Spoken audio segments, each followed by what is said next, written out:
पहेली जिसे सुलझाने के लिए ना जाने कितनों ने अपनी जान को दांव पर लगा दिया। कुछ तो हमेशा के लिए उन्हीं पहेलियों में खो से गए। संसार में कुछ ऐसी भी जगह है जहाँ नियम और समय दोनों ही आज की दुनिया से एकदम परे चलता है। लेकिन क्या हो अगर वहाँ कुछ लोग उसके साथ खिलवाड़ करें। आज की कहानी की शुरुआत होती है यह बताते हुए आज से तकरीबन 75 साल पहले दो हैकर और उनकी टीम एक दयाल टाउ पास की जगह पर हैकिंग करने गए। परंतु 2 हफ्ते के बाद उन दोनों की वहां पर लाश मिली, जो ऑक्सीजन कम होने की वजह से नहीं हुई, बल्कि उन लाशों को देखकर ऐसा लग रहा है कि कुछ तो बहुत ही अजीब हुआ है। उनके साथ इस चीज का पता लगाने के लिए वहां क्या है न जाने कितने और लोग उनके पीछे गए, जिनका कहना था उस जगह की रेखा पार करते ही मानो समय रुक सा जाता है, चारों तरफ चीजें थम सी जाती हैं। तब उन्हें कुछ बहुत ही डरावना एहसास महसूस होता है। उन सभी लोगों के साथ वही हुआ जो आज से 75 साल पहले उन दो हैकर के साथ हुआ था, जिसके कारण उस जगह को द डेविल पास के नाम से पुकारा जाता है। और अब लोगों ने वहां पर कदम रखना ही छोड़ दिया, क्योंकि संसार की बनाई हुई कुछ चीजों से हमें दूर ही रहना चाहिए, और ऐसा तो कभी उस जगह का राज खुल नहीं पाएगा। एक होली नाम की लड़की, जिसे इस चीज के बारे में 2008 में पता चला, और साथ ही उसके अंदर एक क्यूरोसिटी आई उन सारे रहस्यों को जानने के लिए, इसीलिए उसने फैसला किया कि वह अपनी एक टीम बनाएगी, फिर उन्हें लेकर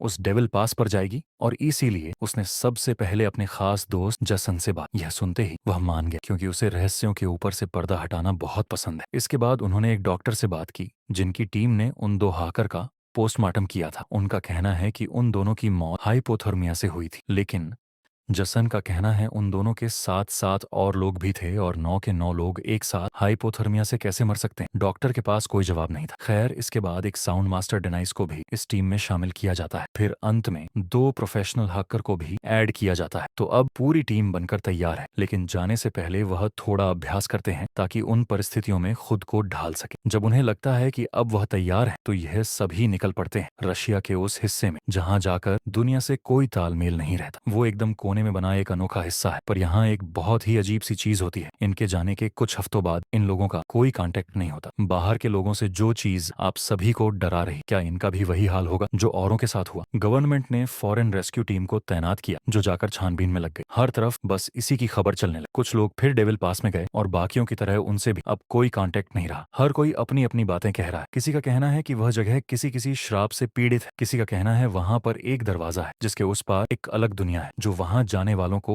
अपनी ओर खींच लेती है। इतने में एक दिन एक वीडियो सामने आती है जो होली ने खुद बनाया था, जिसमें उसके चेहरे पर एक डर था, जैसे यह मानो उन्होंने कुछ ऐसा देख लिया हो जो प्रकृति से परे हो। अब सारा माजरा क्या है जानने के लिए चलते हैं 1 हफ्ते पहले, उस समय जब यह लोग ट्रेन से अपनी मंजिल की ओर करीब जा रहे थे। इन सभी को खुद पर पूरा यकीन था कि वहां पर अनसुलझी पहेलियों को यह सुलझा लेंगे, जल्द से जल्द उस राह से पर्दा हटा देंगे। जब यह सभी उस जगह पर बनी एक टाउन में गए, तो उन्हें वहीं एक हॉस्पिटल दिखा जहां एक शख्स बीमार पड़ा था। उसका नाम टॉमी था, जो उन 9 लोगों के साथ 75 साल पहले ट्रक पर जाने वाला था। लेकिन आखिरी समय पर उसकी तबीयत खराब हो गई, इसीलिए वह जा नहीं पाया। लेकिन अब जब ये लोग उससे बात करने के लिए गए, तो वहां के डॉक्टर ने इन्हें भगा दिया, ये कहकर ये सब यहाँ करना मना है।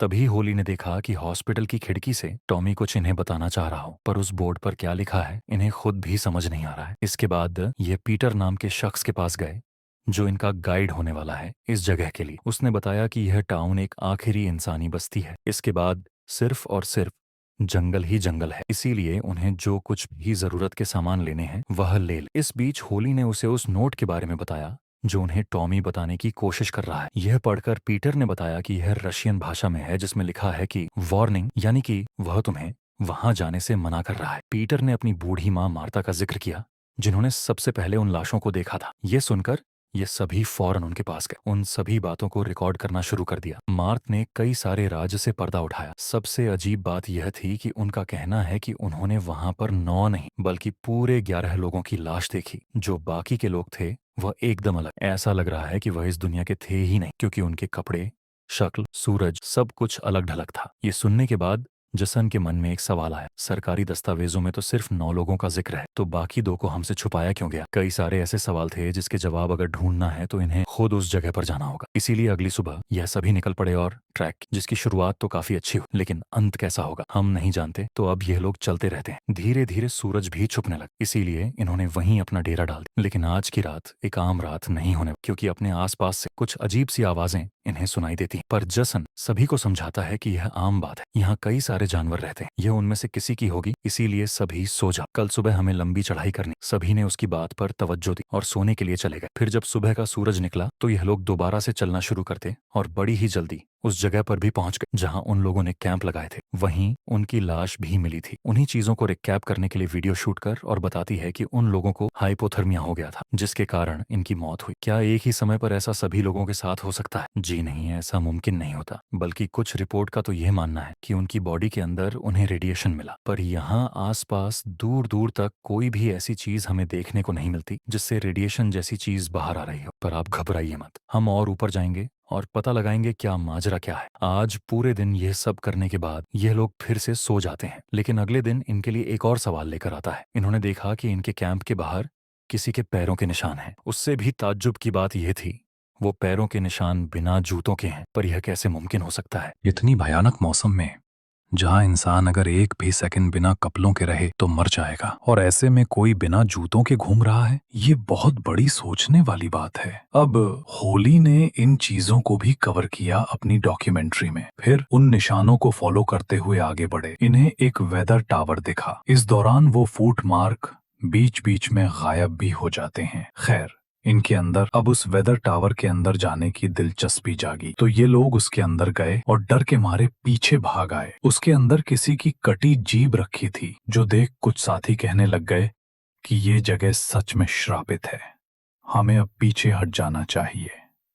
लेकिन जसन उन्हें फिर समझाता है कि ऐसा कुछ नहीं है। हमारे पास एक से एक आधुनिक डिवाइस हैं जो सही समय आने पर काम करेंगे। अगर कुछ बुरा हुआ तो हम मदद बुला सकते हैं। और रही बात उस जीभ की, तो वो किसी जानवर का काम भी हो सकता है, परंतु वो जीभ तो इंसान की थी। अगर उसने इंसान को खा तो वो इंसान कौन था और कहां गया? क्योंकि इतने सालों के बाद आने वाले ये पहले लोग थे। इनसे पहले जो लोग आए थे वो कई साल पहले आए थे। अब आज की रात दोस्तों कुछ बहुत ही खतरनाक होता है। जब ये सभी सो रहे होते हैं तभी एक एक करके कुछ धमाकों की आवाज आती है, जिसके कारण ऊपर की पूरी बर्फ अब नीचे लुढ़क आ रही थी। ये सभी भागना शुरू करते हैं, लेकिन इनके एक साथी डेनिस उसमें फंस जाती है और वो मानी जाती है। दूसरा साथी एंडी भी बुरी तरह घायल हो चुका है। हालांकि बाकी लोग बच तो गए हैं, लेकिन एक दूसरे से ही लड़ने लगे। इनका कहना था कि यहां